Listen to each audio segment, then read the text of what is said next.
বাজার থেকে আর কর্নফ্লাওয়ার কিনতে হবে না, আমার মতো বাসায় তৈরি করে নিতে পারবেন মাত্র কয়েকটা স্টেপ ফলো করে। কি অবাক হচ্ছেন? বাসায় আবার কর্নফ্লাওয়ার তৈরি করা যায় নাকি? অবশ্যই করা যায়, তাও আবার মাত্র একটি উপকরণ দিয়ে। একদম হুবহু দোকানের মতো তৈরি করতে পারবেন। চলুন তাহলে দেখে নেওয়া যায় কীভাবে তৈরি করলাম এই কর্নফ্লাওয়ারটা। কর্নফ্লাওয়ার তৈরির জন্য প্রথমে একটা মিক্সিং বলে আমি এখানে 1 কাপ খোলা ভুট্টা নিয়েছি। এই খোলা ভুট্টাগুলো যে কোনো মুদির দোকানে পেয়ে যাবেন খুব সস্তায়, মাত্র 100 টাকায় আমি 1 কেজি ভুট্টা নিয়েছি। আর এখন ভুট্টাগুলোকে আমি বেশ কয়েকবার ভালোভাবে ধুয়ে নিব। দেন পরিমাণ মতো পানি দিয়ে এটাকে আমি 10 ঘন্টার মতো ভিজিয়ে রাখব। 10 ঘন্টা ভিজিয়ে রাখার পর দেখতে পাচ্ছেন ভুট্টাগুলো অনেকটাই নরম হয়ে গেছে আর কিছুটা ফুলে উঠেছে।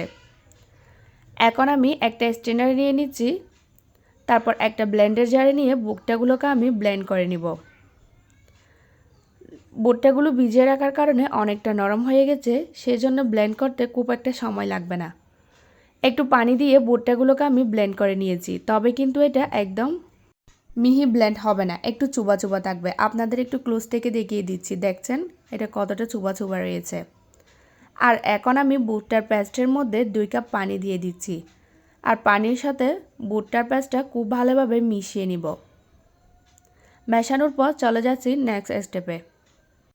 এখন একটা স্ট্রেনার নিয়ে নিচ্ছি, আর স্ট্রেনারের মধ্যে এখানে পানি দিয়ে গুলিয়ে রাখা ভুট্টার পেস্টটা দিয়ে দিচ্ছি, আর একটু নেড়ে চেড়ে উপরে যে ভুট্টার খোসাটা আছে সেটা আমি আলাদা করে নিচ্ছি। এই খোসাটা কিন্তু ফেলে না দিয়ে গাছের সার হিসাবে অথবা পশু পাখির খাদ্য হিসাবে ব্যবহার করতে পারেন। এখন আমি যেটা করব, আবারও একটা স্ট্রেনার নিয়ে নিলাম, সেই সাথে আমি নিয়ে নিয়েছি একটা পাতলা জর্জেটের কাপড়, চাইলে এখানে পাতলা সুতির কাপড়ও নিয়ে নিতে পারেন। এখন ভুট্টার রসটা আমি এখানে দিয়ে দিচ্ছি। একটু নেড়েচেড়ে আমি ভুট্টার রসটা আলাদা করে নিব। দেখতে পাচ্ছেন আমি কিভাবে করছি। এটা করার পর যে উপরে যে হলুদ অংশটা থাকে সেটা কিন্তু আলাদা হয়ে যাবে।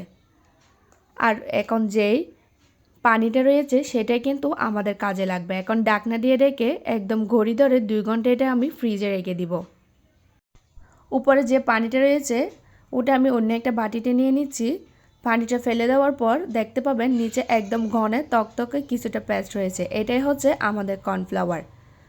এই ঘন অংশটা আমি এখন একটা থালার মধ্যে নিয়ে খুব ভালোভাবে চারদিকে ছড়িয়ে দিচ্ছি। আর একদিনের মতো এটাকে রোদে দিয়ে দিলাম, একদিন রোদে দিলেই কিন্তু এনাফ। দেখতে পাচ্ছেন কতটা জর্জর হয়েছে আর কোনো পানিও অবশিষ্ট নাই। এখন এগুলোকে আমি একটা ব্লেন্ডার জারে নিয়ে একটা স্মুথ পেস্ট তৈরি করে নিব। এগুলো কিন্তু আর চেলে নেওয়ার দরকার নেই, আমাদের কর্নফ্লাওয়ার কিন্তু এখন একদম রেডি। আমার উপর বিশ্বাস রেখে এই স্টেপগুলো ফলো করে আপনিও বানিয়ে নিতে পারবেন। ইনশাল্লাহ গ্যারান্টি দিয়ে বলতে পারবো একদম দোকানের মতোই হবে।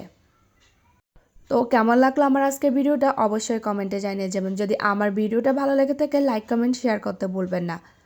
আজকের মতো এখানে বিদায় নিচ্ছি, সবাই অনেক বেশি ভালো থাকবেন, সুস্থ থাকবেন। আসসালামু আলাইকুম।